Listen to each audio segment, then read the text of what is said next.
good weekend ahead, I hope, for all of you. I'm pulling for Justin Rose. I want a repeat of the Golden Bear in 1986. Justin Rose is 44, not 45, but we can all hope. Joined now by John Ellis, founder and editor of News Items, who always kicks off our Fridays when he's available. John, you pulling for Justin Rose? I am. I'm pushing for Justin, and for the youngster, I'm with Ludwig Oberg, who I think is going to be the next big thing. I think it's the best day in sports that you can count on. I mean, there are some other great days that come along if you're a Cleveland fan or an O's fan or whatever, but the Masters on Sunday is about the best day of the year. John, what's the major story of the week? Trade, right?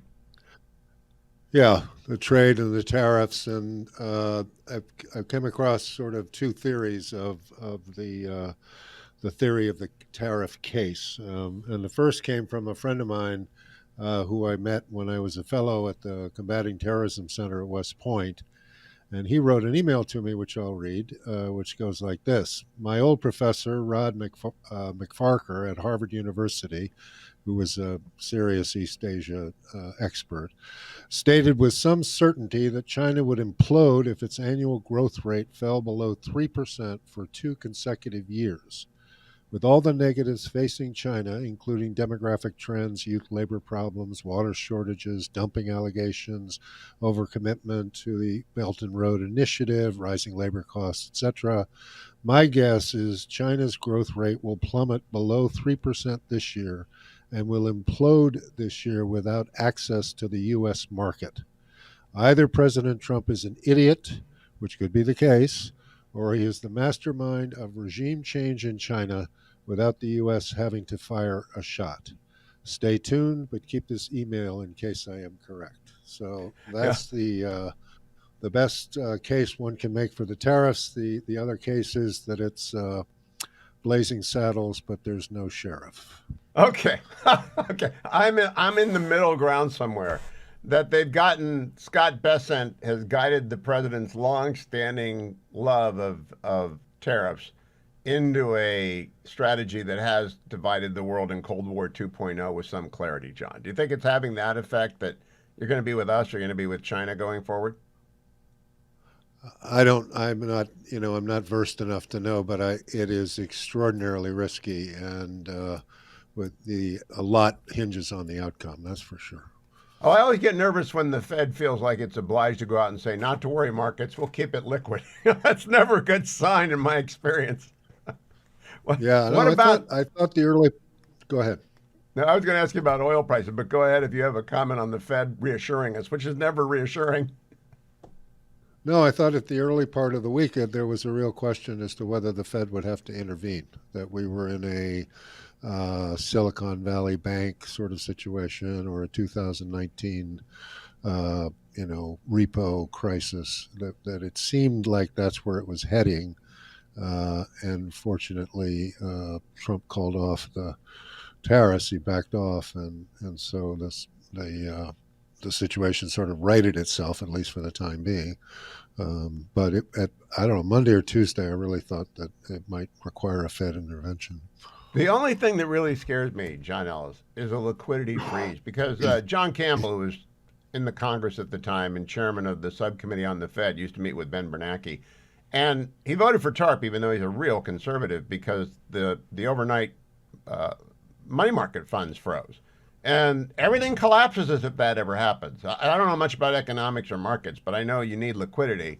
And that's why I just joke. If the Fed chairman comes out or anyone on the Fed comes out and says, not to worry, we can inject liquidity, that's when I start to worry. So I'm glad you're not as concerned. All right, tell me about oil prices, because I was cheering this on as an antidote to all sorts of inflation across the board.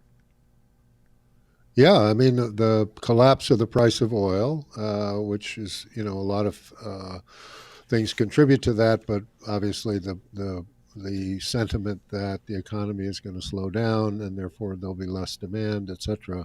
But the prices have really fallen dramatically, which is great for you and I going to the gas station eventually. But there are two major victims. One is Russia, which is dependent upon high oil prices to fuel its economy as well as its war machinery. And the other is the shale patch producers in Texas, particularly, who can't make a profit at $60 a barrel. They need it up to, to be in the 80 to 90 range. So, the two victims, if you will, if you want to call them that, of the plunging oil price are not the two that you would expect. Now, news items always follows Putin, and the dictator does what the dictator will do. But in our first story, your correspondent said China will implode. This story, Putin will implode if oil plummets. That's all he's got, basically. He's got a dictatorial style of government, a military that's banged up, and he's got oil. Do we want, I don't even know what implosion looks like. What do you think it looks like, John? I mean, that's the problem, right? If the if the Putin regime collapses, what follows it? And the most likely outcome is that something even crazier, something more spiritually based, if you will, than Putin's regime will emerge, and the what is called the far right military community will take the upper hand and that sort of thing. So, be careful what you wish for if Putin collapses, and the same is true in China. I mean, if the Xi regime collapses, what follows? No one can answer that question. It's sort of the devil you know and the devil you don't. So Yeah, one day long we'll ago, see. Americans woke up and Khrushchev was gone and things were stable. Not sure that that would be the case in Xi Jinping's China or Putin's Russia. Let's move on. This I'm glad I've retired from the practice of law when I read this one from you, John. Private equity is coming to the practice of law. Do you want to unpack that so that every lawyer can have sour stomach for the weekend? Well, they're ownership of law firms or partnerships of law firms must, under most state regulations, almost all state regulations, must be in the hands of people who are lawyers, right? Who are accredited or barred lawyers, if you will. But Arizona has taken a new tack, and they've come up with something called the alternative business structure, which enables a private equity firm to own a law firm. And the reason there are a couple of things here. One, private equity, there's more money in private equity than there ever has been in the history of private equity. And there are fewer deals than there ever have been, probably in the history of private equity. So you have a ton of money and not enough deals. And lo and behold, Arizona opens up the law firms for essentially private equity takeover. So you're going to have this mad rush to buy up law firms in Arizona and eventually in Utah and Texas and Oklahoma and stuff, where they're considering changing the rules. And the big boys are going to win. The big PE firms are going to win because they're the ones that can bring artificial intelligence immediately and directly to those practices. And if you think about a law firm, probably a third or a half of what a law firm does can be done by sophisticated AI. So if you can apply AI to a 100-person law firm in Phoenix, Arizona, you're going to save X on the cost, and therefore your PE investment is going to be worth more, and then you can spin it off. That, it seems to me, because of the power of the private equity industry, if you will, and the number of law firms all across the country, it seems to me likely that PE owning law firms, not just in Arizona, but in Texas, Oklahoma, and eventually 30 or 40 more states, is going to be a trend immediately upon us, An shall we say. enormous impact on young people considering being lawyers. Applications went up this year around the country. That's usually the sign of economic distress, but boy, they might be walking into a trap. Let's finish with the new preppers. Preppers used to be a term of derision. You noted to me that there are a whole bunch of people who've been impacted by news cycle, and now they are actually preparing, and that the companies are serving that need. Well, part of this is, is the New York Times finding out that everyday people are concerned about the future because apparently they'd be too dumb to think about it. But it is true that you put preppers in a kind of militia military. They live in the woods. They have beards. They're weird. But what's happening all across the country is that people like Hugh Hewitt and John Ellis and Susan Smith are going out and teaching themselves to shoot a gun. They're growing vegetables. They have chickens in their backyard, etc. They're preparing for what might be, not what will be, but what might be a breakdown in civil order. And I came across this actually in a conversation I had with a book agent from CAA. And you came across the preparation ethic rise where, John? I came across in an article in the New York Times, and it was interesting because you think of preppers, quote unquote, as weird people that live in the jungle and they dress in army fatigues and they have lots of guns and they're weird. They're not like you and me. And what the Times story reported was that sort of everyday normal people like you, like me, like my wife, whatever, were teaching themselves how to shoot a gun. They were, learning how to grow a vegetable garden. They had chickens in their backyard. They were storing food. They had money in a safe in their garage or whatever. The idea being that normal people were preparing themselves not because civil order or social order would collapse, but because it might collapse. And when I read that, I saw that, I read this book this week, Israel and Civilization by Josh Hammer. He has a stat in here between October 7th and December 25, 2023, or after the massacre, in Israel, 270,000 Israelis applied for new gun licenses. That's the kind of stat that is it's so far above the norm. Obviously, people change their minds about being prepared. You think 10/7 had something to do with this? I think somewhat. I think the three big ones obviously are 9/11, the global financial crisis, and the pandemic, and then the general sense that civil order is breaking down and that you couldn't trust your neighbor, so to speak.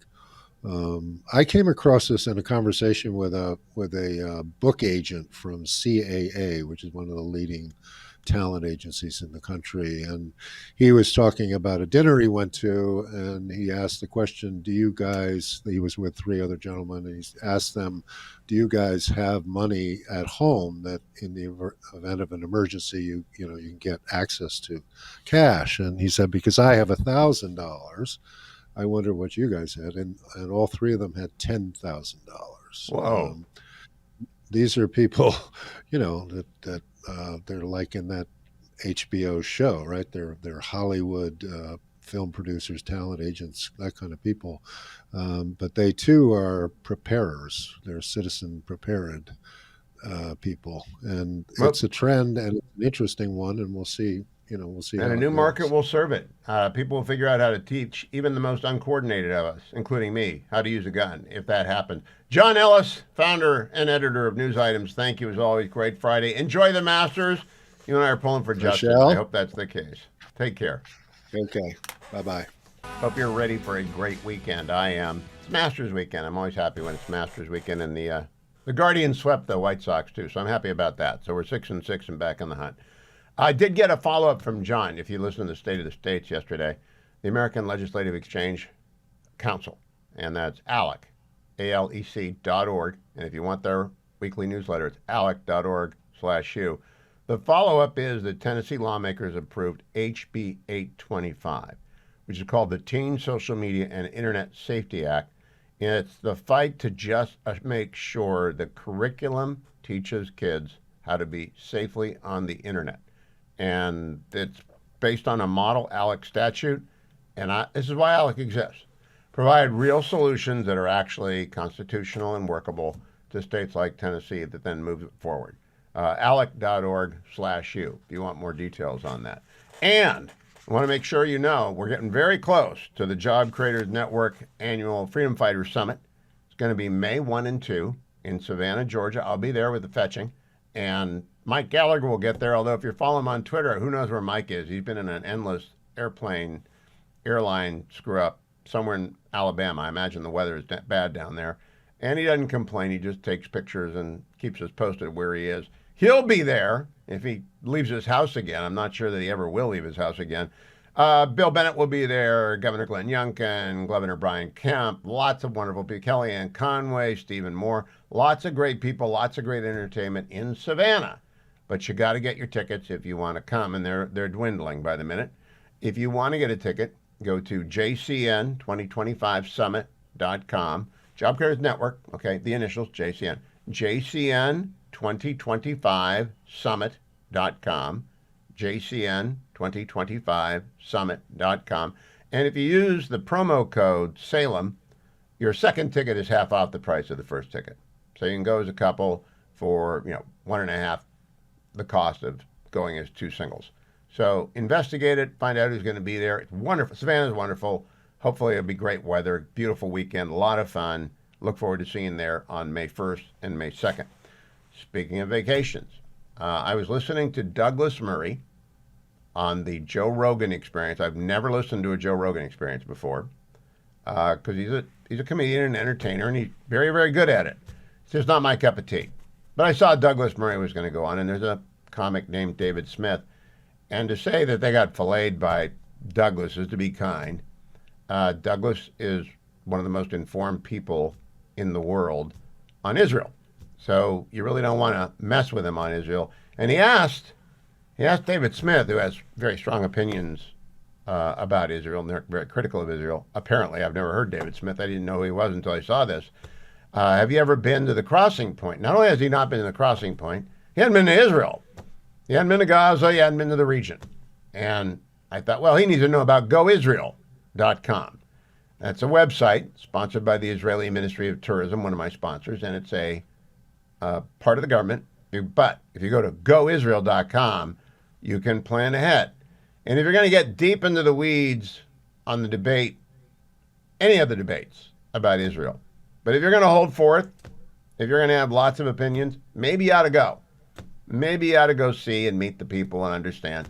It's not a genocidal regime, not an expansionist regime. It is our major strategic ally, the equal of any in the world. And that's why I spend so much time doing it. But what I also would urge, as Douglas Murray does, if you're going to talk about it or write about it, go there. GoIsrael.com. Never been easier, never been less expensive, never been safer. GoIsrael.com. And you will get all the information you need to have a fabulous week there. I'll talk about that with Matt Continetti coming up. Maybe he watched the Rogan Experience. I'm not sure. Carolyn Levitt had a interesting bit in her presser today, cut number 1. As I have said, the president is undergoing his long-scheduled physical. It's a yearly physical that every president receives, and we will provide an update on that by the president's physician as soon as we possibly can. And it's about the former president and transparency regarding his health. Well, I can tell you there was certainly a lack of transparency from the former president, from the entire former administration, and frankly, a lot of people in this room when it came to the health and the competence of the former president of the United States, Joe Biden. There was one of the greatest cover-ups and frankly political scandals this nation has ever seen. It's been unraveled in some recent books that are being written by journalists who engaged in that cover-up and scandal, which is quite ironic. But this president is clearly committed to transparency. You in this room see him and hear from him on a daily basis. You in this room know from covering him, it's hard to keep up with him. He is a machine working around the clock every single day. And the physician, after today's physical, will provide an update on the report in the effort of transparency. Now, the Supreme Court last night did direct the United States to do everything it can to get back the El Salvadorian permanent resident who was deported to El Salvador due to administrative error. He may be a member of MS-13, we don't know. But he didn't get habeas. He did not get due process. And so the court, in a unanimous decision, affirmed a Fourth Circuit order, which affirmed a district court order, directing the administration to do everything they can to get this man back. And I'm going to talk to Matt Continetti about the argument John Sauer, the Solicitor General, made, which is a very good one, which is mistakes are going to happen if these district courts and everybody else keeps flooding us with injunctions and screwing up our work. We're dealing with a crisis here. 20 million people flowed into the country over the past 4 years, and we have a lot to clean up. Very interesting argument. Didn't persuade the court. This individual, of course, Team Trump has admitted error here. They did not know what his status was, that he scheduled an asylum hearing. I don't know what the details are. That's not the deportation case. which was Trump versus JGG, which Trump prevailed on Monday. Trump's 3-1 at the major court, and this one that happened yesterday isn't really a defeat because the administration really confessed error. Somebody screwed up, not Donald Trump. I also want to go to Carolyn Levitt talking about what Steve Witkoff is doing this weekend, cut number 5. And can you update us on Mr. Witkoff in Russia and what's happening with direct communications with Vladimir Putin? I can confirm that Mr. Witkoff is in Russia to have direct communications with the Kremlin and with Vladimir Putin. This is another step in the negotiating process towards a ceasefire and an ultimate peace deal in Russia and Ukraine. As these negotiations are ongoing, I obviously will not get ahead of the president or his team, but I think the president has been quite clear that he's been continually frustrated with both sides of this conflict, and he wants to see this fighting end. He wants the war to end. We believe we have leverage in negotiating a deal, to a peace deal, and we're going to use that leverage, and the president is determined to see this through. Now, I'm confused because I thought Mr. Witkoff was going to Oman this weekend to talk to the Iranians.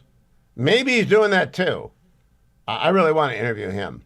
I do think the media tends to underestimate the negotiating ability of longtime developers. I represented them from 1989 to 2016 when I retired from the practice of law. I just teach it now. And I've always been amazed at the deal-making ability of developers. And so both Trump and Witkoff are developers. But they got to absorb a lot of information, and that's a lot of different, moving from Qatar to Russia to Oman to deal with Hamas, Putin, and Ayatollah Khamenei. That's a full problem set. I hope Mr. Witkoff's up to that.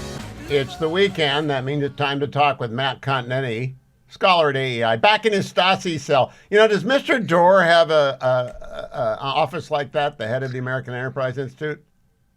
We ordered some curtains, Hugh, but they're caught up in the trade war. So we might have to wait a few weeks as they get shipped here to AEI. Okay, now this may come as an unexpected shock to my audience, what my first topic is. But I was listening to the commentary pod driving home from class on Wednesday, and Matt and John Podhoretz, and I think Abe and Seth got involved too, in a long conversation about Dr. Strangelove. So I walked into the house and I said to the fetching Mrs. Hewitt, "Let's watch Dr. Strangelove tonight. What do you think?" She said, "I've never seen it." And so Matt, my wife has never seen Dr. Strangelove. We had to watch 1923. So there are more people than you think who do not know anything about Dr. Give your recommendation as to why. Well, I've always found that when I talk to people younger than myself, younger millennials or Gen Zers, they haven't watched Dr. Strangelove from 1964, the Stanley Kubrick masterpiece about a nuclear war, but really a comedic triumph by the great actor Peter Sellers, who plays Dr. Strangelove, who's this atomic scientist / national security advisor, as well as the American president, as well as Colonel Lionel Mandrake, who's caught in the midst of a kind of a military coup that sets off the chain of events that ends with war between the United States and the Soviet Union. It's just a masterpiece. I think it's a brilliant piece of political satire, and I recommend it to all. Well, my recommendation of the Commentary Recommends Guide is that when you get together on a Thursday or a Friday, you tape a commentary pod to drop on Saturday about movies. Because John's encyclopedic knowledge really is the equal of anyone's. He's been a film critic forever. But the rest of you seem to remember every bit of every film you've ever seen. That's my part of my brain is crowded with Brown's details. Your brain is crowded with films and books, but I got sports trivia. So that I was impressed with was it yours or John recollecting the details of the phone call between the president and the Russian premier? We kind of both played off each other in that. He started the recollection, and then I continued it, and we could go on forever. That's a great recommendation for our recommendations. Yeah, because I've found that Saturday podcasts are very rare. I've started to drop ours on Saturday for that purpose. Now, the reason we didn't watch Dr. Strangelove on Wednesday nights, we had to finish 1923, which we've done now. I'm curious, are you up to date with Taylor Sheridan's latest? I am not. I find I have less and less time for movies and TV today, and that's why I have to recommend movies from 60 years ago instead. Well, Taylor Sheridan has hit it out of the park with this, hit it out of the park with Landman, hit it out of the park with 1883, and he hit it out of the park with Yellowstone. I was just going to ask you, since you have a minor in film studies, what is it? What's his secret sauce? Why is he all of a sudden America's most popular producer? Well, I can take a stab at this question, Hugh, because Commentary Magazine, where I write a monthly column and appear on the daily podcast, had Ty Sheridan on our cover recently. And I think the argument of that piece and the argument that I found persuasive to explain the appeal of his programming is, he takes America seriously. He doesn't try to wokeify his product. It's not that he's necessarily a conservative Republican in his politics, but he understands that there are certain characters, there are certain virtues that are important, and there's certain stories, whole regions of this country that are underrepresented in the film and TV industry. And so he's kind of taken that market for his own. It's a little bit like Charles Krauthammer's great line about Rupert Murdoch and Roger Ailes. When they founded Fox News, for example, in 1996, they found a niche market, 50% of the American people. And I think that's the case. I think that's the case with Sheridan and his Westerns and his kind of gritty dramas. Now, I want to know, have we reached peak Rogan? I don't watch or listen to Joe Rogan. I watch some clips. I am listening to the entire Douglas Murray, David Smith. Have you listened to that yet, Matt? I've only seen the clips that are proliferating online. Okay, so the world is broken into two. Those who think Douglas Murray dominated these two, and those that think Dave Smith lacerated Douglas Murray. The people I respect are in the former category. What do you think happened? Well, from what I can tell, Douglas Murray, who's someone I've known for 20 years and I admire tremendously, kind of wiped the floor with the Dave Smith and showed that, opinions matter and you have responsibility for the opinions you air in public. That was my overwhelming take. Now, I haven't finished. I have 30 minutes left, but I just think, my goodness, why do you get in the ring with Douglas Murray? That is not a winning proposition. Matt, I'm working on a piece for next week about the number of people who presume to know what Donald Trump is thinking. Now, I've followed presidential commentary since Nixon. I don't think I've ever seen this before where people put a president on the couch this much. Have you? Yeah, the people are, he's doing this, he's doing that, it's 4D, no, it's not. I watch what he says because he says a lot, and I see what he does because he does a lot, but I don't try and, I can't read minds, but it seems to me a lot of the commentariat is trying to read minds. What do you think about that? Yeah, there's always been this tendency for people of various persuasions to impose a theory, their theory of what Donald Trump is doing on his actions. And that continues today. I think that the White House and the president could communicate some of his goals a little bit more clearly, say in set speeches, which President Trump really doesn't like except for the ceremonial occasions of inaugurations or State of the Union addresses. At the same time, Trump also allows himself maximum flexibility, Hugh, at any given moment. He likes to improvise. He likes to have the ability to change on a dime. And so I think that generates opportunities as well for people to try to create post hoc explanations for what he's doing, when really what he's doing, as the White House said in one of their social media posts this week, is cooking. He's kind of, he's ad-libbing. He's trying to pursue deals that he believes will further the American interest and make us all richer in the end. A little bit more explanation for how he's going to achieve that, I think, would be helpful as well. Now, he is very available. I think he may be the most available president of my lifetime. That's how I assess it. Do you rank him in that term? The most available to the press? Everywhere. And just think of how busy he is. I mean, amidst all of the happenings of this week in markets and China, foreign policy, he was meeting with the Dodgers. He was meeting with miners. I mean, the MINERS, right? Coal miners. He was bringing back water pressure to our shower heads. And I think I think an initiative that would get 80% support if you polled the American people, right?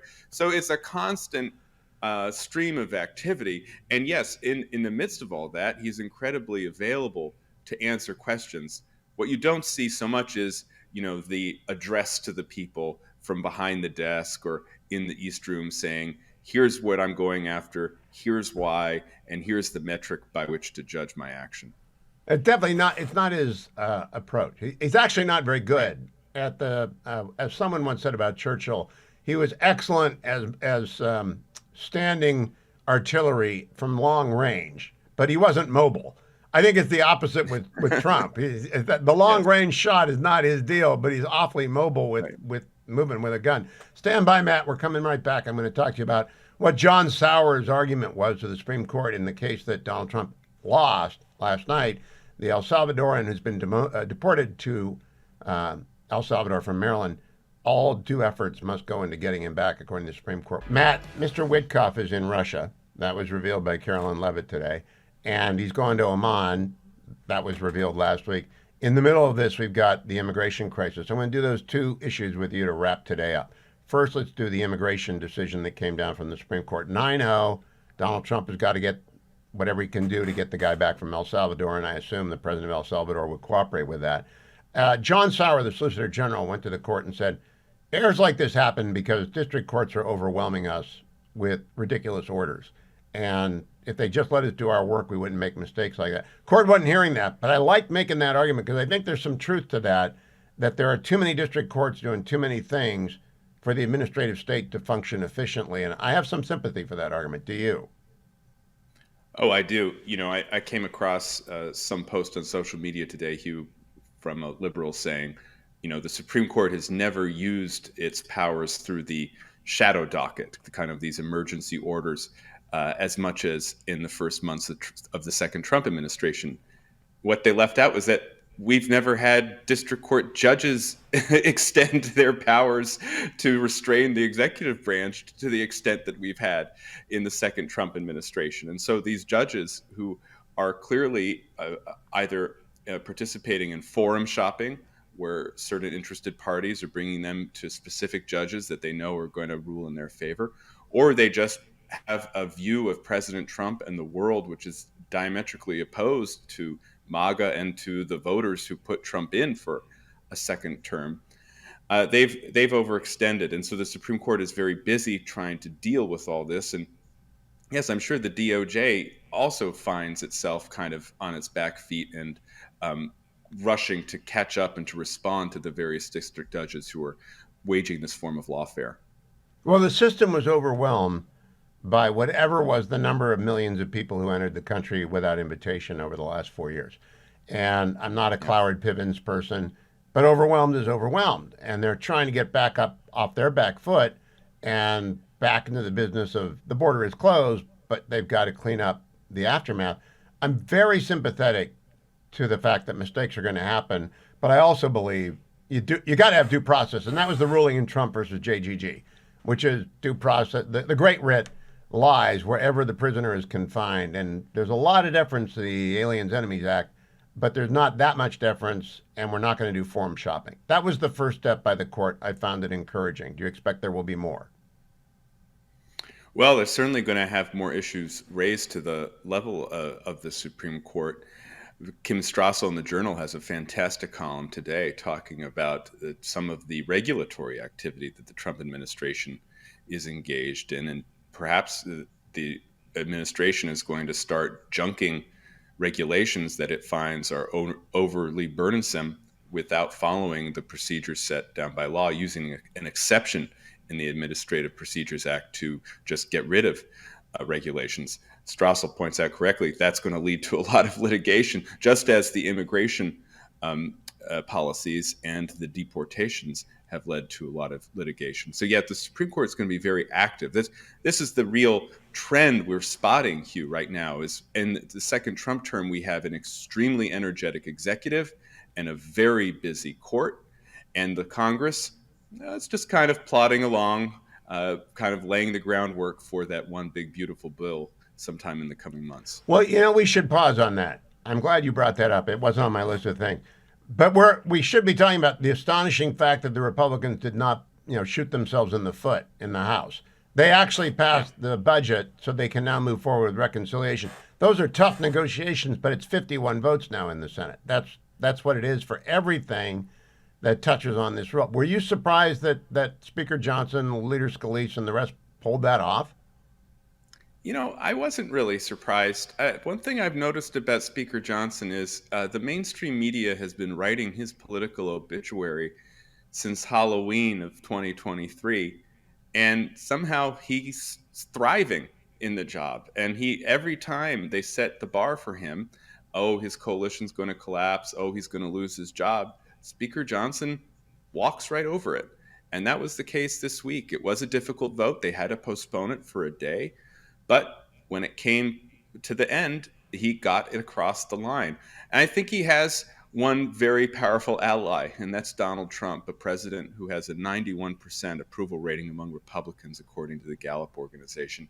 With Trump in your corner, it's easy to find these outliers who are talking about, I think, the correct point that we're spending too much money in this country, but find them and persuade them that the worst outcome would be to have a massive tax increase at the end of the year if we don't get this bill through. So I think Johnson's doing a fantastic job, and I expect he's going to get this bill across the finish line by summer, I think. Kudos to Mike Johnson and to Leader Thune. Now on to the marvelous Mr. Witkoff, who's in Russia right now talking to Putin, I think en route to Oman to talk to whoever the Ayatollah sent. I don't know him. I've never met him. I actually haven't heard a long-form interview with him. What do you make?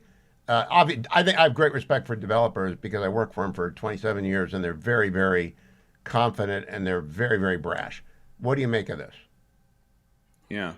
Well, it's a whole lot of responsibility placed on the shoulders of someone who is relatively new to international diplomacy. It's not the Secretary of State making these calls to Moscow or meeting with the Iranian foreign minister to begin some type of diplomatic process over the nuclear program in Iran. It's Steve Witkoff. It is the president's close friend and trusted advisor. And I think Witkoff, the special envoy, had some success prior to Trump's inauguration, right? He got the hostage deal negotiated prior to Trump's inauguration. But since the term has begun, I find that he hasn't really been able to achieve these very, very hard goals. And that's Hamas, right? That the attempt to negotiate directly with Hamas has failed. That is Ukraine. The Ukrainians say they've accepted Trump's ceasefire proposal, and Russia is still bombing Ukraine. It's still bombing energy facilities, even though it said it wouldn't. There's still war going on there. And then, of course, there's Iran, which is the most pressing issue for the United States at this moment. We'll see what happens there. I'm not an optimist that there's going to be a deal with Iran, which means I'm an optimist about the Middle East. Matt, I began the show today with John Ellis, founder of News Items, longtime newsman, and he alerted me to the view of Rod McFarquhar, a very noted Asian scholar, that 2 consecutive years of growth below 3% in China would cause regime crisis, perhaps regime collapse. Do you agree with that, or do you think that assessment is a little bit too rosy for our purposes? And is Donald Trump actually trying to bring about regime change in China? Yeah. I'm not sure if that's his immediate goal. A lot of people have been predicting the coming collapse of the Chinese Communist Party for many years now, and it never seems to happen. And we know, of course, that because China has this techno-authoritarian surveillance state, preserving the regime is really Xi Jinping's primary goal above all else. But I will say, Hugh, the events of this past week are extraordinary. There's effectively an economic embargo between the United States and China right now on both sides. And this is unprecedented since President Nixon began the opening to China some 50 years ago. In this type of environment, we really don't know what's going to happen we already see the disturbances in American markets. We can be sure there are similar disturbances in China. We're not going to hear about them because of the closed system of China and because a lot of our press just are out to lunch. But we know that for each reaction, there's an equal and opposite reaction, and that will apply to this trade war as well. My worry, of course, is that the last time we imposed such drastic economic costs on one of our adversaries, well, that was Japan in the 1940s, and the economic warfare America used against Japan ended up with Pearl Harbor. So if I'm in the White House right now, I'm really thinking, okay, what are the potential points of pressure China can exert on us, not economically? We know that they admitted, we found that out today, they admitted that they're behind the Volt Typhoon cyber attacks, right? What are those points of pressure? How can we deter China from making this kinetic, and how can we prepare if it does? And go the 30s in that and the 30s and the 40s were not an age of hypersonics. There is no abroad now. There's just the next 10 minutes. That's why I'm going to watch Dr. Strangelove this weekend, Matt Continetti. Thank you for joining me. Follow him on X at Continetti and on the Commentary Pod. As we near the end of the market day, I want to do the market update brought to you by American Federal. Our friends at AmericanFederal.com buy and sell gold and silver and any kind of precious metal. They also have a small business, and it's actually kind of large, but it's only for people who do collecting, serious collecting. Mostly they deal in selling you gold ounces or gold bullion or whatever you want. And if they also buy your gold if you have to sell it for whatever reason. And every day about this time, I bring you the market report. If you want to call Nick Grovich and his team, it's 800-221-7694. That number's right there on the screen if you're watching on the Salem News channel. AmericanFederal.com, 1-800-221-7694. The Dow, minutes before the close, is at up 1.66%. Nice recovery from yesterday. The S&P is up 1.88%. Ditto. NASDAQ up 2%. Again, on the week, they've had quite the good week. And then I try and go over to gold, and I'm always astonished by gold. I never know quite what it's going to do. But it's at $3,248 today. That's up 2.22%. And that's as high as I think I've ever seen it. $3,248 for all intents and purposes an ounce. So last week it was in the high twos. This week it's at almost 3.3. So if you try and time the purchase of your gold, it ain't going to work out well. Put a day on the calendar, get in touch with Nick, get ready to execute, and pay no attention to the price if you're going to buy, realizing that for the past 100 years, gold has more than kept pace with inflation. It is a feature, not a bug, of a diversified portfolio. And I don't make economic recommendations, but I do recommend if you're going to buy gold, do it with Nick Grovich and his team. They got the great reputation, the great transparency, thousands of terrific reviews at Yelp or wherever you look. AmericanFederal.com. I hope your weekend ahead is a great one. I'm joined as I am most Fridays by Ben Domenech, editor-at-large at The Spectator, Fox News contributor. By the way, it was announced today, I am now also a Fox News contributor. Boy, getting that done means I suppose I'm going to be... How often do you have to go in, Ben?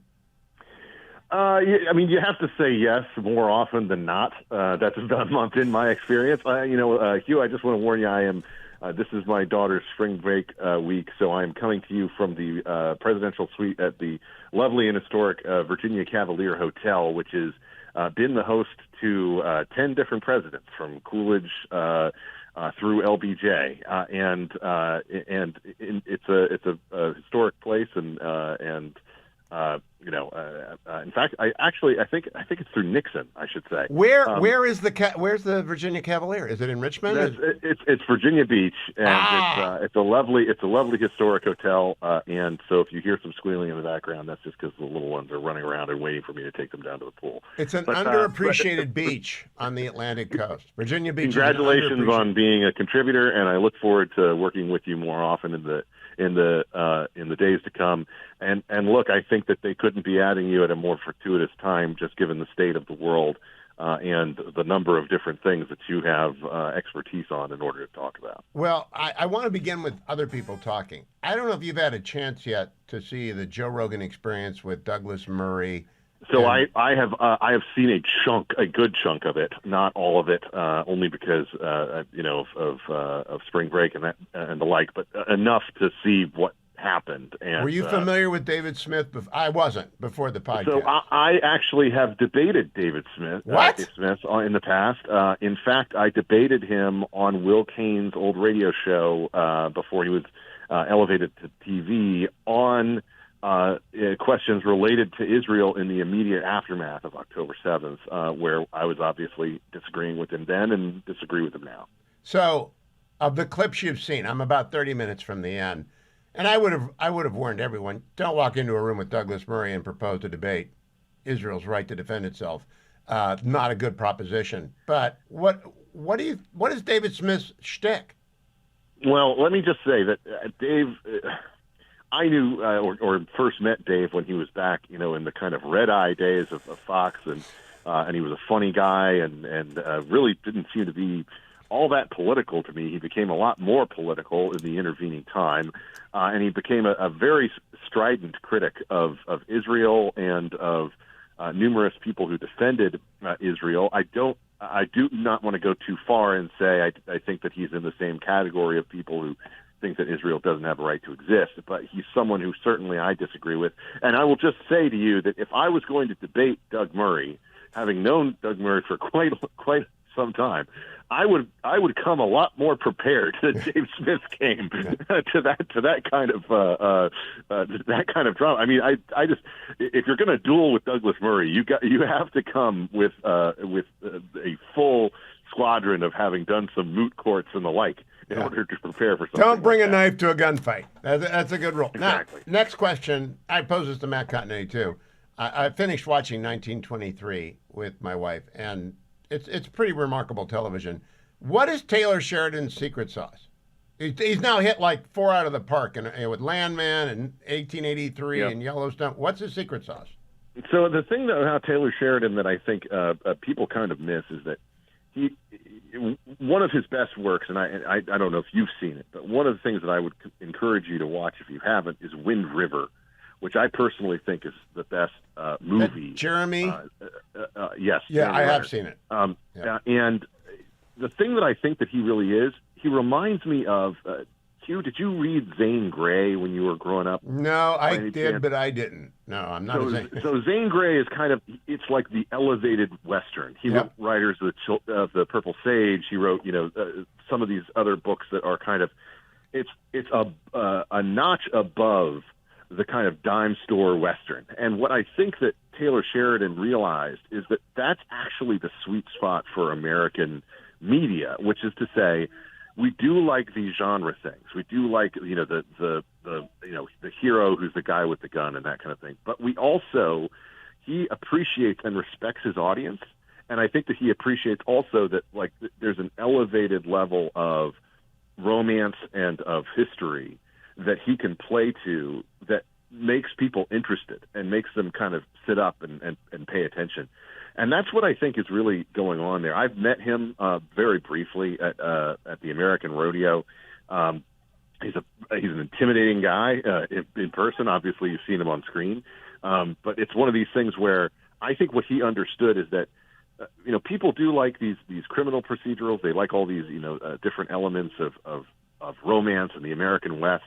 But they want something that's a notch above what they've been given in terms of pablum that was designed for, mainstream audiences, where it was Hollywood talking down to people who like that. Instead, it's a more respectable and respected version of that storyline.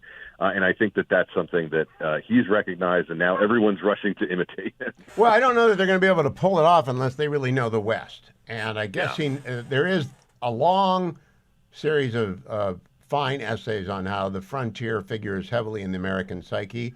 I think he's tapping into that because we all like the guys on horses and we all like High Noon. And it's an unbroken line from High Noon to today. And so maybe not inventing anything. Maybe he's just rediscovering and using modern technology. And look, it's people have a kind of a version of the Western in their mind that is not that doesn't actually speak to what it says about the American experience. The John Ford Westerns are the fundamental story of America to a lot of people, and certainly I think that you understand America better. If you've seen The Searchers, if you've seen The Man Who Shot Liberty Valance, and that's something that I think he understands as well. And look, there's an injection of some romantic pablum and the like in there that I think is designed to keep the ladies' attention. But look, it's the boldness of the American hero, the man on the horse, and that's something that I think appeals to a lot of people, both men and women alike. I will leave out the unsavory parts of 1923. I was just warning. It is not R-rated. It's really not. You've got to be ready for the violence and the intimacy that is often perverse. Now, Ben, let me ask you about what John Sauer said to the Supreme Court today or yesterday. He lost. The Supreme Court directed the Trump administration to use all their efforts to get the guy back from El Salvador, who the administration confessed error ought not to have been deported. But John Sauer looked at him and he said, hey, we're flooded with overreaching district court injunctions. We're going to make mistakes. You've got to stop this. I think that is going to strike a chord with the justices sooner rather than later. What do you think? I do, and I think that they're very well aware that this is, not a tenable circumstance in terms of the degree to which we've seen these district court judges, dictate things that, they really do not and should not have the ability to dictate. And, more than that, I would say, the way that story has been reported bothers me a bit. And I don't know what your opinion is. Oh, Maryland Father? That stuff? Yeah. It just does not. We have to understand that we are dealing with the circumstance in which America has been flooded with millions of people during the Biden administration and even before then, who should not be here, who do not have a right to be here, and who have made claims about their right to be here that are, frankly, unjustified or that are, based in the long distance past and, often involve rival gangs going against each other, and that's something where, I think that the ability of a district court to adjudicate things like that is just, that's not what they're meant to do. And so, I think that the justices are going to have to sort of have a different mindset on this going forward. I don't know exactly what shape that's going to take. All right. Now, quick one before we go to break. Mr. Witkoff is in Russia. Did you know he was going to Russia? I thought he was going to Oman. I did not know that. No, I thought he was going to Oman. I'm sorry, I've missed that. So Carolyn Levitt announced it today. Someone spotted him at a hotel in Moscow, and she confirmed it from the front of the press room. And I thought to myself, I know he's talented. You don't get to be where he is. I've never heard him interviewed. How much is he going to bite off here? That's it. Isn't that the basic question of capacity? Yeah, I mean, there's a bit here of I think expecting a little too much from too few people. So anyway, I apologize for any yelling in the background. Oh, I don't care. I love kids in the background. It's actually one of the greatest things about radio is that everybody in their cars across the country hears it. And people watching on the Salem News Channel don't care, but everyone hears it, and they know that's a real person with real life experience. Like Mary Catherine Ham posting yesterday, her 2-year-old threw a fit, and she got those looks, your bad mother, and she just clapped back at him. And everyone's happy. Everyone knows every situation always. Ben, John Ellis and I were talking earlier today, and he sent me an email from one of his buddies who quoted Professor Rod McFarquhar, an East Asia expert, China guy at Harvard, who stated with some certainty that China would implode if its annual growth rate fell below 3% for 2 consecutive years, for a variety of reasons having to do with China's economy and demographics and its youth revolt. Mm-hmm. Do you ever worry about that, about China becoming unstable? Well, I am worried about it, but I also think that this is a very critical juncture for them, and we can recognize that, and it's in the context of this potential. I mean, really, a live trade war that we're currently, inhabiting. I mean, this is, a situation for them that could prove to be, much more dire than we might have anticipated. And so, look, the situation as it relates to trade, as it relates to trade, is something that I think is a real challenge. For it's a real challenge for the current moment, but it's also one that I think is more challenging for them than it is for us in a lot of ways. The level to which I think that we can see China as being in a negative position and being on the cusp of potentially, some very difficult decisions that they have to make about how much they're going to be an expansionary and potentially violent power is something that has to factor into our understanding of them within the context of this trade war. Well, what Matt Cottonelli brought up in the last segment was Japan, our trade policy towards Japan in the late 30s, early 40s, put pressure on them that ultimately led to their very unwise decision to attack Pearl Harbor. Now there is no ocean, though. Now there is no abroad. There are hypersonic missiles. Do you ever think maybe we discount that possibility completely when we ought not to? I think it's very possible that we are discounting it. I also think, though, that we're dealing with, in many ways, a black box here that I don't think, we fully have the requisite knowledge and information to make clear decisions about. And so because of that, I think that we're, are put at a bit of a disadvantage here. We can assess it, based on the views of experts and the data that we have, but that can be limited in ways that, prevent us from necessarily knowing not just what their capabilities are, but also what they're willing to do in an extreme circumstance. Look, Hugh, I think that we've been ignoring this situation for far too long, and we didn't have the kind of approach to China that we should have had for a very long time. We operated under an optimistic, a foolishly optimistic view of them back in the late 90s, and I think that we did not, necessarily anticipate the direction that things would take in recent years. And unfortunately, in Donald Trump's first term, I think that he didn't spend as much time on this as he should have, given the different domestic priorities here back at home and the lawfare that he faced. Now we're paying attention to it, but it's in a particular moment for them that it could have an enormous amount of risk, not just for us, but for the world. Ben, I'm working on a piece that I'd like your take on, which is I think more pundits from across the spectrum spend more time putting Donald Trump on the couch and attributing to him thoughts which they could not possibly know and plans which they could not possibly perceive than any other president ever. In other words, they feel liberated to say more things about him and to attribute more mental states to him than I've ever heard before. I usually judge people by what they say and what they do. Am I crazy, or is that actually what's going on? Have you been listening in on my conversations? No, it's an absolutely accurate point. And look, one of the things that really bugs me about the way that people talk about Trump, compared to the way that they talk about other presidents, is that they have all these psychological analyses of why he does certain things that are completely divorced with what we actually know about him and his approach. Just the other day, a writer, a critic who I generally respect, was criticizing the president over the trade situation and over other things by saying, this guy just doesn't know how to negotiate. Now, the person who was saying this is someone who's in their 30s, a liberal who lives in Brooklyn, someone heterodox. And my immediate reaction was like, when have you ever negotiated? You haven't even bought a car. Yeah. This is absurd. Look, I think I'm all for being skeptical of people who claim to know it all, and that includes presidents of both parties, okay?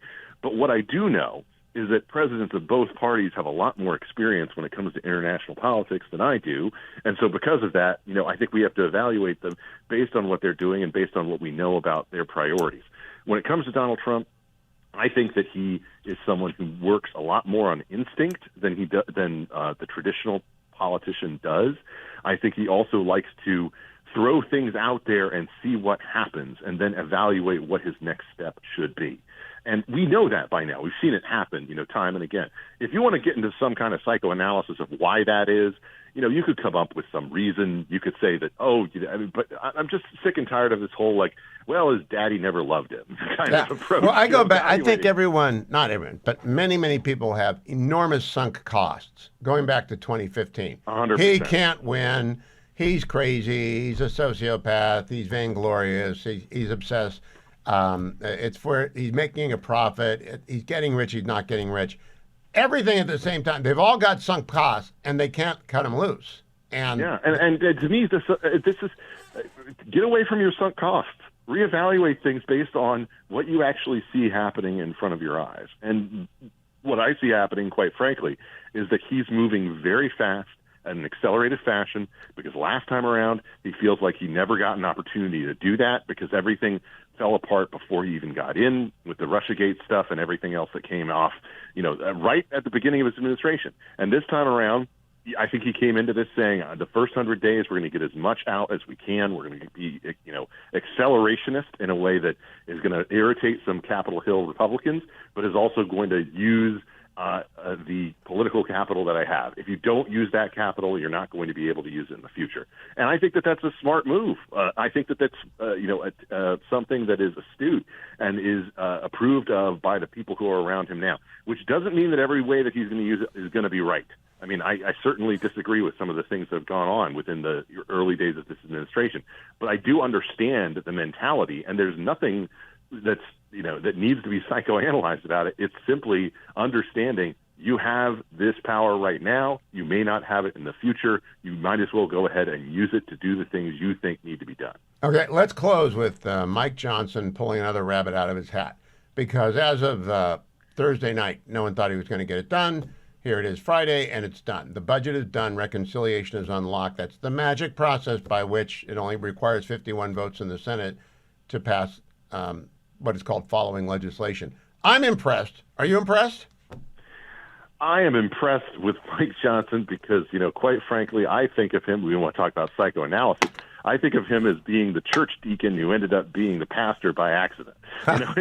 He was supposed to keep the coffee warm and make sure that the donuts were fresh, and instead he ended up in the top job. And look, he's managed to pull multiple rabbits out of his hat over the course of his tenure here.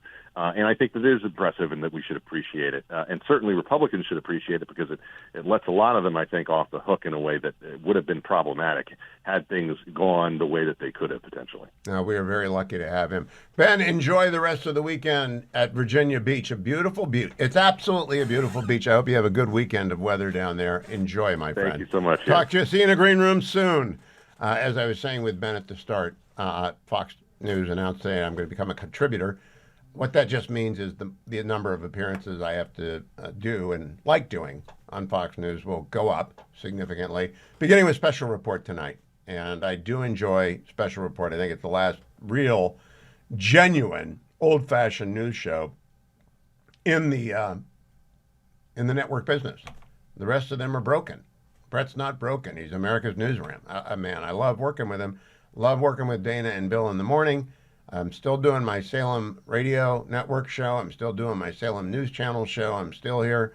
I'm not going to change anything at all. And I continue to bounce around. Got a couple weeks left of teaching this semester. Then I'll be off for a couple of years. But I believe in working. That's what I believe in. Working. That's why I believe in ReliefFactor.com. I'm in the Relief Factor studio, and I am got Relief Factor Studio West, Relief Factor Studio Beltway, and Relief Factor Studio North. And I take Relief Factor 4 seasons in 3 states for a very simple reason. Whether it's California Beach or Beltway Bike Path or Maine trundling in the forest, it doesn't matter. Your muscles bark back at you unless you take care of them by making sure you don't overdo it, that you don't stop doing it, and that you take your Relief Factor. I carry it in curcumin, resveratrol, and omega. They're natural ingredients. The science that went into this is fabulous. It's about the anti-inflammatory system of your body and what helps it, supports it, makes it stronger, and most of the minor aches and pains that you have. Look, it's not going to heal a broken arm. It's not going to knit an Achilles tendon that's been snapped, but it's going to help you with the minor aches and pains of ordinary life. So get exercising, get out there. Speaking of getting older, but not worse, Joe Flacco is coming back to Cleveland. Flacco is, I'm so happy. I opened up the iPhone this morning. First thing I saw, posted about 6:30. Joe Flacco signed a 1-year deal with the Browns, $4 million, incentives of $13 million, and that means they've got their QB1 for the start of the season. Isn't that Joe Flacco behind you? That's Tim Couch. Joe Flacco does not get sacked. Joe Flacco is back. Kenny Pickens is QB2. They're going to pick up a rookie. Now the draft buzzes are going to go for Travis Hunter and not Shedeur Sanders. I still want Shedeur Sanders because I think you take the best quarterback available. Because until you get a quarterback for the long term, you haven't got a franchise and go to the Super Bowl more than once. So you keep drafting them until you get one, and you might even draft 2 this year. But I'm glad to have Joe Flacco as a pro's pro, leading the team into the season, teaching the kids how to be a professional. I think that is a fabulous bit of good news. Carolyn Leavitt was at the podium this morning in the White House. She said this about direct negotiations with the Iranians, cut number 6. I have spoken to both the president and also his national security team who will be engaged in these discussions. These will be direct talks with the Iranians, and I want to make that very clear. I also spoke to the president just last night about his goal when it comes to Iran, and he has reiterated repeatedly to all of you publicly and also privately to his team here at the White House, his ultimate goal and the ultimate objective is to ensure that Iran can never obtain a nuclear weapon. The president believes in diplomacy, direct talks, talking directly in the same room in order to achieve that goal. But he's made it very clear to the Iranians, and his national security team will as well, that all options are on the table, and Iran has a choice to make. You can agree to President Trump's demand, or there will be all hell to pay. And that's how the president feels. He feels very strongly about it. I think he said the bombs will fall. Cut number 7 of Ms. Leavitt. Last night, Casina Karolina arrived back safely in the United States after being detained in Russia for more than a year. Since Inauguration Day, President Trump and his team have secured the release of more than 40 detained Americans abroad. This is more than half of the number of Americans released by Joe Biden in 4 years, and President Trump has brought these Americans home in 80 days. This administration will continue to work hard to bring Americans home from around the world. Here is Ms. Carolina speaking on the tarmac at Andrews, and you'll notice our old friend Seb Gorka in the shot. Cut number 8. Is that legal? What's your message to the president? Mr. Trump, I'm so grateful for you to bring me home and for American government. And I never felt more blessed to be American, and I'm so happy to get home.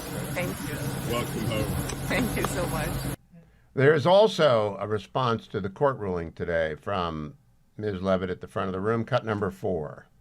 The Supreme Court made their ruling last night very clear that it's the administration's responsibility to facilitate the return, not to effectuate the return. I believe the Department of Justice just filed another brief in the lower court. I would defer you to that for any updates. But So there's no guarantee, but I think the Trump administration will get the man back.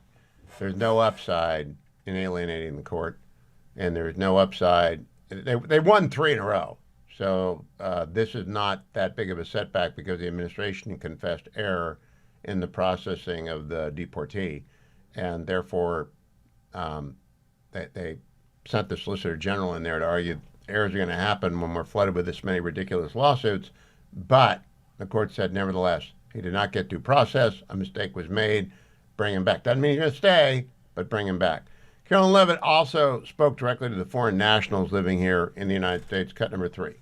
the deadline for registration under the Alien Registration Act is today. All foreign nationals present in the United States longer than 30 days must register with the federal government. Failure to comply with this is a crime, punishable by fines, imprisonment, or both. As President Trump and Secretary Noem have both said, if you register and you leave now, you choose to self-deport, you may have the opportunity to return later legally. But if not, you will be arrested, fined, deported, never to return to our country again. The Trump administration will continue to enforce our nation's immigration laws. We will not pick and choose which laws to enforce. We must know who is in our country for the safety and the security of our homeland and for all American citizens. The messaging is consistent, very, very specific in this case. If you're a foreign national, the law requires you to register, and you'd better do that in a hurry. Finally, Carolyn Levitt on voter ID. I don't know how this came up, but cut number 2. As you know, yesterday the House passed the SAVE Act, and many married women, soon-to-be married women, are concerned that the new voter ID requirements may inhibit their access to the polls. What assurances can you give women voters in America to ease their concerns? Sure. Well, the SAVE Act, as you mentioned, was passed by the House yesterday. This is the Safeguard American Voter Eligibility Act. I believe I'm getting that correct. And this act is a common sense measure. It would require proof of citizenship for voting in our elections. The Democrats have been fear-mongering about this bill, have been saying that married women, if their name has changed, they didn't change it on their identification, would not be able to vote. That is complete fallacy. There are outlined in the bill about how to avoid that. The president very much supports a common sense solution to ensuring that only citizens can engage in our elections. This is Again, it's good messaging. critical. It's a very common sense messaging. It's an 80-20 issue. Voter ID is just an 80, maybe a 90-10 issue. I'm glad that the Republicans are on the right side of that, President Trump. Do not be distressed that the administration lost one at the Supreme Court. They had a confessed error in the deportation of the El Salvadorian living in Maryland, and the Supreme Court has directed them to do what they can to get the man back in the United States. I wanted to read to you from SCOTUS blog, and that is the place to go to for breaking news about the Supreme Court. And the district court, you can't keep up with. We got 660 district courts, and the courts of appeals you can't keep up with, but you can keep up with the Supreme Court, and it's written for laymen. It's good to be a lawyer, but if you go to scotusblog.com, you can read this for yourself. On Monday, let me read. President Donald Trump's new Solicitor General, D. John Sauer, came to the Supreme Court on Monday morning without even waiting for the Fourth Circuit to act on the request to pause the return order. He contended that the district court judge had, quote, ordered unprecedented relief, dictating to the United States that it must not only negotiate with a foreign country to return an enemy alien on foreign soil, but also succeed by 11:59 p.m. that night. Sauer reiterated the Trump administration's complaints about what he characterized as a deluge of unlawful injunctions by federal judges around the country. But even compared to those orders, he argued, this order is, quote, remarkable. He asked the judges to stay that. Now, Chief Justice Roberts did stay it briefly before 4, but by 5 p.m. On Tuesday, the response was in, and the court ruled yesterday, do everything it can to get him back. That's layman's language. And I think we'll get him back because we have a great relationship with El Salvador. Trump makes the call, and he is on record as saying to Laura Ingraham, I've never not obeyed a court order. So if the Supreme Court tells Donald Trump to do everything he can to get the deportee back to the United States, he will do so. Note as well, this is a Wall Street Journal editorial from April 8th. Trump's triple win at the Supreme Court. Got a lot of people jumping up and down online, and they think Trump's been dunked on by the court. He lost one case, or the administration lost one case, and they'd already admitted error. But they won the big case of all, which is Trump versus JGG, which is that the Aliens Enemies Act requires that deportation proceedings, if they are to be impeded by the writ of habeas corpus under the AEA, that has to be filed, not in the form you wish to go to, but the form in which the prisoner is being held. So if you got a detainee from TDA or MS-13 and they're in Oklahoma, and you're preparing to fly them to El Salvador, they have to have notice with enough time to get themselves a lawyer, and the lawyer's got to get enough time to get the habeas petition in. And then they go to the district court in Oklahoma, or the district court, whichever the state they're in, that's where they go. And the writ of habeas corpus, habeas produce, corpus the body, bring the body is what it stands for. Bring the person into court. Let's make sure the name is right, the identification is correct, and he fits the parameters of the Alien Enemies Act, which is a male over the age of 16 from a country of origin with which we're at war or from which an invasion has occurred. The Trump administration, the president, made the declaration of emergency with regards to TDA early in his administration, saying that they were aligned with the Maduro regime. I do not believe, I don't think it's possible for a district court to scrutinize what that means. I don't think they can second guess it. And the court pretty much said that in the 5-person per curiam opinion. They said that the Alien Enemies Act is subject to significant judicial deference because it's touching on national security, touching on foreign affairs power that is committed expressly by Article 2 to the commander-in-chief. And you got to go very slow when you rebuke the chief executive. This is not that. Today's ruling, or yesterday's ruling, is not that. A 9-0 saying, Trump administration, you've admitted you shouldn't have done it the way you did it. Bring him back and do it over. And I expect that that's going to happen. I just don't think there's any doubt. I want to also remind you that in addition to winning the Alien Enemies Act, Trump won pausing the order of a district court to reinstate 16,000 fired employees. He won. And then he won another district court had ordered him to restore $65 million in grants for teacher training from the education department, which they had Doge had paused. And the Supreme Court said, no, that TRO is gone too. So the court's getting involved with a lot more of this than they want to, but we're being flooded by aggressive, progressive district court judges. And that's a bad combination for the courts. Aggressive and progressive means wrong most of the time. Not always.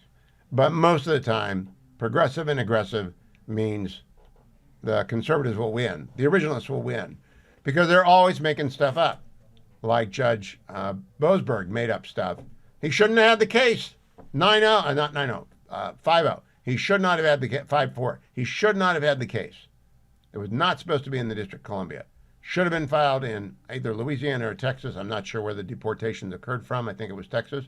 So it should have been filed down there if it had any merit at all. We don't know that. So Trump's doing fine. You know, I see media blowing up with, oh, he lost. Okay, one case, the court directs him to do something, not the end of the world. He goes along with that, and he keeps pushing forward. Now, the other thing I want to play for you before we wrap up and go to Dr. Arn, Tom Homan on Fox Business with Stu Varney today, cut number 9. Is that legal, taking away their Social Security numbers? Absolutely, because they're released in the United States illegally. The program was unlawfully used, and we'll make sure these people are removed from the country. They didn't make a legal entry. They didn't come in here under legal entry. And I've been saying for the last couple of years that the Biden administration, we're bringing thousands of people a day into this country by abuse of the parole statute. Even a district court judge in Texas said not only were they ignoring the law, they actually violating the law. Well, we're going to enforce the law in the Trump administration. Okay. Are you going to use IRS information to find the illegals? We hope to. I mean, this is about protecting the American taxpayer, protecting their Social Security information. And we know for a fact illegal aliens use American Social Security information to apply for jobs. Myself, my wife's Social Security number was stolen by an illegal alien that affected her credit rating. It took a long time to get it fixed. So this happens 1,000 times across this country. We're protecting Social Security for the people who deserve it, for the people who paid into it for decades. Great messaging again. They know what they're trying to say. They say it again and again and again, and people hear it. Let me give you some breaking news, an update on the court proceeding with regards to, what's that, Adam? Tarzana Joe is here. I was going to give the update that Mr. Garcia, we don't know where he is. The judge asked for an update. We'll provide that to you as it provides. Hello, Joe. Hello, Hugh.